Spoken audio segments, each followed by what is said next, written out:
Oi, você está no canal da Amiga Bíblia, a nossa melhor amiga. Hoje a gente vai falar do resumido da Bíblia, no caso, visão geral do Novo Testamento. Atenção, é um resumo, tá bom?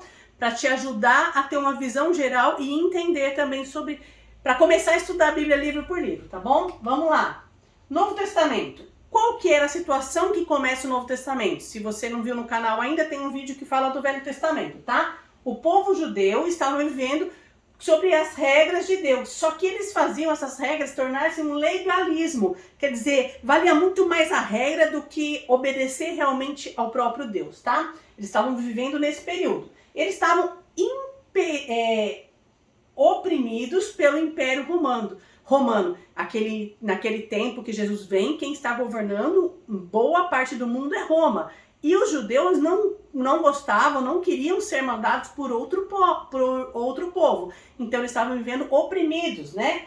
E eles esperavam um libertador. Se você viu o resumo do Velho Testamento, você entendeu que Moisés veio para libertar eles da escravidão do Egito. E nesse momento, eles também sabiam, os judeus também sabiam que viria um Messias, como Moisés foi, para libertá-los. Mas eles entendiam que a libertação era algo físico, não uma coisa espiritual, que foi a libertação que Jesus trouxe, tá?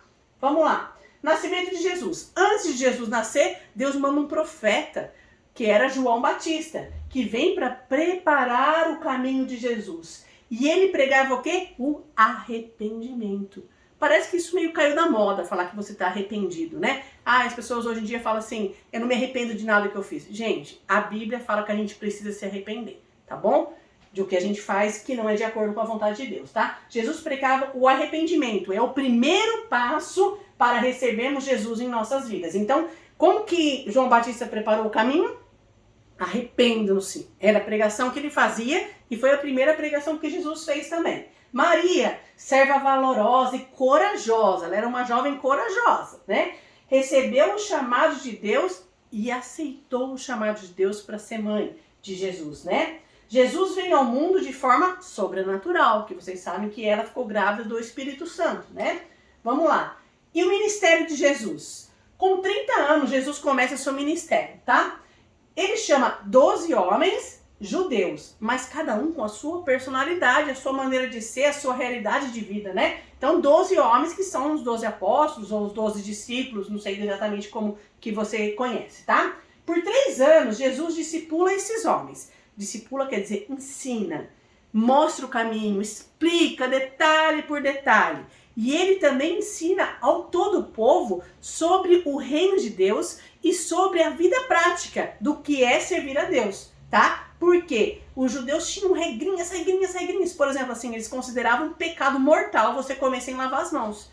E não é nesse sentido que se mostra a lei. Jesus fala, por exemplo, que o que contamina um homem não é o que entra, é o que sai, o que você fala para as pessoas. Porque o que sai da boca vem do coração, né? Você fala mal de alguém, você amaldiçoa alguém, você conta uma mentira. É isso que contamina, não é o homem. Só para você fazer uma comparação, tá? Com o que os judeus achavam e que o Jesus mostra que realmente é a prática da lei, tá? Jesus ensina muito e com autoridade, porque ele dá o exemplo. Os judeus daquela época, eles não davam exemplo, eles só oprimiam o povo para fazer isso. É tipo hoje, faço o que eu digo e não faço o que eu faço, mais ou menos assim, tá? Pois ele próprio é Deus, Jesus é o Deus, ele é o exemplo, né? E ele ensina pelo exemplo, certo? Vamos lá. A morte de Cristo, né?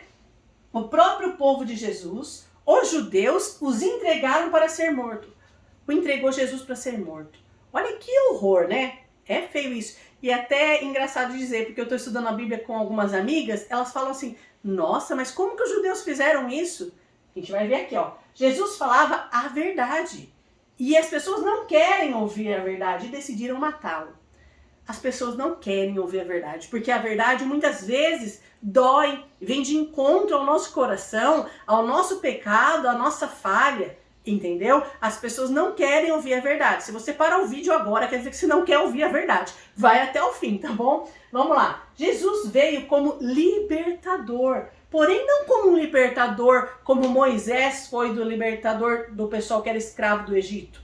Os judeus pensavam que Jesus, o rei, o prometido, o Messias, o Cristo Salvador, viria para libertar eles de Roma. Seria um rei terreno. Não, ele foi o rei que entrou em Jerusalém montado num jumentinho, entendeu? Ele não foi um rei terreno, mas ele foi muito mais que isso, ele foi um rei espiritual, né? Libertando quem crê, Jesus pode libertar quem crê nele de algo muito pior, que não é só a liberdade física aqui no mundo, né, no seu país, onde você vive, mas liberta da morte espiritual, que é a consequência do pecado. Então Jesus veio para morrer no nosso lugar, né? Cristo crucificado. Cristo morreu na cruz por nós, por mim e por você, tá? A Bíblia fala que, Romanos 6:23, eu gravei um vídeo que tem esse texto também explicando. O salário do pecado é a morte. Então, se nós pecamos, nós merecemos a morte. Se você falar que não peca, você já está mentindo, já está pecando. Todos nós pecamos, a palavra de Deus diz assim. E a Bíblia fala que todos pecaram. Então, todos nós pecamos, então nós merecemos a morte, né? Portanto, eu e você pecamos e merecemos a morte. Cristo morreu no nosso lugar. Olha que lindo. Isso é amor, né? Amor de verdade. Como prova de amor por nós. Também falei num outro vídeo sobre isso. Vamos lá. E Cristo ressuscitado. Então ele morreu. Mas ele não, a morte não pôde o deter. Não foi o fim. Foi o começo da bênção, a morte de Cristo, né? Ele ressuscitou ao terceiro dia, conforme está escrito nas Escrituras. Deixa eu abrir um parênteses aqui. A gente conta os dias diferente do que os judeus contavam naquela época. Jesus morreu na sexta-feira e ressuscitou no domingo. Se a gente fosse contar, não é o terceiro dia.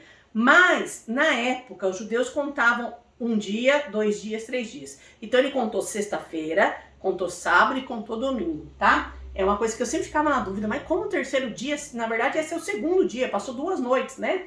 Mas é dessa maneira. Então ele apareceu, ele ressuscitou, apareceu aos discípulos e apareceu a muitos outros. Por 40 dias Jesus ficou aqui na terra, continuando fortalecendo os ensinos. E ele sobe aos céus. Ele não morre de novo, é enterrado, não. Ele sobe aos céus em nuvens. E os anjos, em Atos, falam assim, aquele que vocês viram subir, ele vai voltar assim também. Mas antes de Jesus subir, ele promete o Espírito Santo, o Consolador, o Conselheiro, a terceira pessoa da Trindade, né? O Espírito Santo.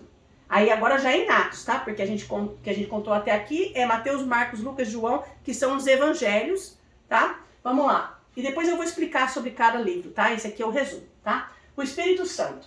A igreja estava em oração em Jerusalém. Por quê? Jesus falou, olha, vocês fiquem em Jerusalém porque vocês vão ser revestidos de poder. Vai vir o Espírito Santo. E eles ficaram ali orando, né? E o Espírito Santo desce sobre eles, dando capacidade de pregar o Evangelho. E coragem também para ser testemunhas fiéis e corajosas. Então, a hora que o Espírito Santo vem, a capacidade deles é real. Eles começam a pregar o Evangelho, pregar que Jesus morreu e ressuscitou pelos pecados. E eles não estavam mais trancadinhos, morrendo de medo. Eles saem para pregar, vamos falar assim, abertamente às pessoas, né? E isso é o que o Espírito Santo faz no nosso coração. Que a gente entenda a palavra e passe isso para outras pessoas, tá? Através do testemunho dos cristãos, no caso não só os apóstolos e todas as pessoas que estavam ali, o evangelho se espalha pelo mundo. Então vai começando a levar a mensagem para outros lugares. A mensagem não fica só em Jerusalém, tá? Paulo.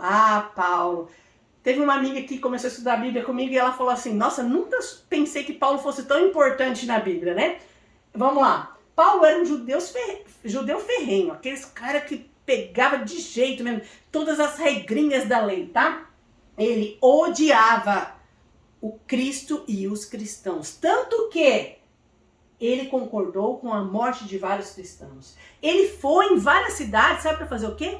Prender os cristãos, pegavam eles à força dentro de casa e levavam para a prisão. Porque Paulo não cria em Jesus e achava que quem cria estava desobedecendo a Deus. Olha que coisa, né? Mas Deus transforma.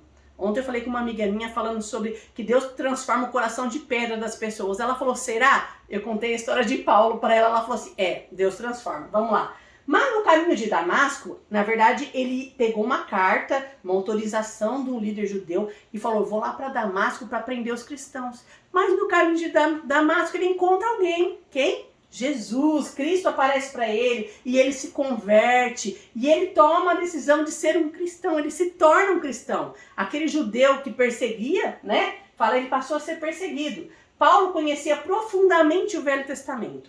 Ele sabia decor as coisas. E Deus abre seus olhos para entender e ligar tudo. Ele começou a entender, porque ele sabia do que estava escrito, mas no seu coração ele não cria. Ele precisava entender que no Velho Testamento, até Isaías 53 fala que Jesus viria e tudo mais, ele começou a juntar as coisas do plano de Deus e ver que realmente o que Deus prometia que viria o Messias no Velho Testamento era o próprio Jesus. Deus abriu os olhos dele para enxergar. Você já leu a Bíblia e começou a não entender nada? Daí você desistiu? Pede para o Espírito Santo, pede para Deus te iluminar, tá? Vamos lá. De perseguidor, ele passa a ser perseguido. Por quê? Depois as pessoas começam a perseguir ele, porque como que o cara foi lá para matar os cristãos e agora ele quer ser cristão, ele quer falar de Cristo, né? Vamos lá. A igreja, delícia, né? A igreja que nasceu em Jerusalém crescia, porque nasceu em Jerusalém com os discípulos, com os apóstolos e as pessoas que estavam ali, e ela começou a crescer. Se expandia por várias regiões. Paulo, João, Pedro e Tiago e os outros escrevem cartas para várias igrejas que estavam espalhadas agora pelo mundo, né? Então eles escrevem cartas, que boa parte do Velho Testamento é composto dessas cartas que eles escreveram. E passando instruções de como agora a igreja deveria proceder, que não era mais igual à época dos judeus, a lei judaica. Agora era outro tipo de regras, que era viver como Jesus viveu, tá? Mostrando o que era para ser feito, devia deixar, e também do que devia deixar de ser feito, tá? Paulo se uniu a Barnabé, que foi um homem de Deus mesmo, porque, imagine, Paulo foi para matar as pessoas em Damasco. Quando ele chegou lá convertido, teve as coisas que depois eu vou explicar certinho, as pessoas não queriam da igreja, queriam receber ele, pensava que ele estava querendo enganar, entendeu? Mas Barnabé, um homem de Deus, viu que realmente ele tinha se convertido, tá? Então eles se uniram e começaram a fazer viagens missionárias para outros lugares, ensinando as pessoas de várias cidades, tá? A igreja se espalha, se fortalece mesmo em meio à perseguição, porque aumentou muito a perseguição. Se você conhece até a parte de história mesmo, que não só da Bíblia, você sabe que os cristãos foram muito perseguidos, né? Vamos lá. E agora, terminar o último livro da Bíblia, o Apocalipse, tá?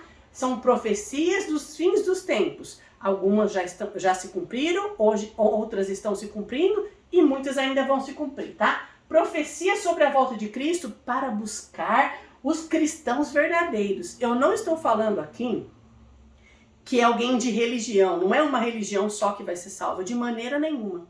Mas são as pessoas que são cristãs verdadeiras, que entregaram a vida para Jesus e o servem, entendeu? É esse que Jesus vai vir buscar. Você sabe disso? Como em Atos que eu falei, que a hora que Jesus subiu aos céus, os anjos falaram, assim como ele subiu, ele vai vir. Ele não vai mais vir pisar aqui na terra como homem, tá? Se atente a isso, porque vão vir muitos falsos anticristo, falsos profetas, que vão falar para você seguir esses. Não sigam. Não sigam as pessoas que se dizem cristos aqui na terra, porque Cristo não vai pisar mais aqui na terra. Ele vai voltar primeiro para buscar os verdadeiros cristãos. Espero que ele venha buscar que eu já entreguei a vida a ele, mas que ele venha buscar você também, tá? Vamos lá. Detalhe, abre um parênteses. Ele não vai vir me buscar porque eu sou boazinha, porque eu tô gravando vídeo, não. Ele vai me buscar porque eu entreguei minha vida a ele, né? Porque eu reconheci que eu sou pecadora. Lembrando do comecinho que a gente falou aqui agora. Vai vir perseguições, isso está escrito em Apocalipse. Vai ter sinais extraordinários, que entre essas está escrito pestes, terremotos, guerras, rumores de guerras, morte, que parece que é para os dias de hoje mesmo, a gente tem que estar atento. O arrebatamento dos verdadeiros cristãos, quando Cristo voltar, a gente chama de arrebatamento, as pessoas vão desaparecer, vão ser transformadas e vão para o céu, tá? E vitória final contra Satanás e o céu. Gente, leia os últimos... o Apocalipse é um livro bem complexo, mas leia os últimos capítulos. Gente, é maravilhoso. Você vai querer ir lá agora, porque o céu é lindo. João tentou escrever com as palavras humanas, mas é maravilhoso. Tudo de ouro, maravilhoso. Ai, na presença de Deus. Quem não quer ir para lá? Então, esse é o resumo do Novo Testamento, tá? E eu quero ir pro céu também, né? Eu espero que você também queira, tá? Então, Então, resumo, eu vou juntar aqui do Velho Testamento e do Novo Testamento. No Velho Testamento, no vídeo anterior, a gente falou sobre a criação, dilúvio, Abraão, Moisés, povo de Israel, judeu. Lembrando, é o resumo do resumo resumido, tá? Bem assim, depois a gente vai fazer por partes, tá? Novo Testamento, nascimento de Jesus, ministério de Jesus, morte de Jesus, ressurreição de Jesus, Espírito Santo, a igreja, Paulo e Apocalipse. Esse é o nosso resumo do resumo do resumo resumido, tá?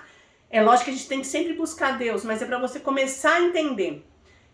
Busque a Deus, comece a ler a Bíblia. Se você não começou e não sabe por onde começar, não precisa ser pelo começo, porque a palavra Bíblia quer dizer biblioteca, é composta de vários livros. Eu sugiro para você começar a ler o Evangelho de João. É um evangelho mais simples de se entender. Se você chega até o capítulo 3, acho que é o evangelho, o capítulo mais lindo que eu gosto da Bíblia, assim, que tem o resumo da Bíblia nesse capítulo, que é João 3,16. Comece por João. Se tiver dúvida, escreve aí, me chama, pra gente poder aprender junto. É o propósito meu escrever isso escrever, já tá escrito, né? Mas fazer o comentário pro canal também. Mas que Deus te abençoe, que você ame a Bíblia, que você leia, não só como um manual de papel, mas como uma coisa de presente de Deus para você. Deus abençoe. Um abraço.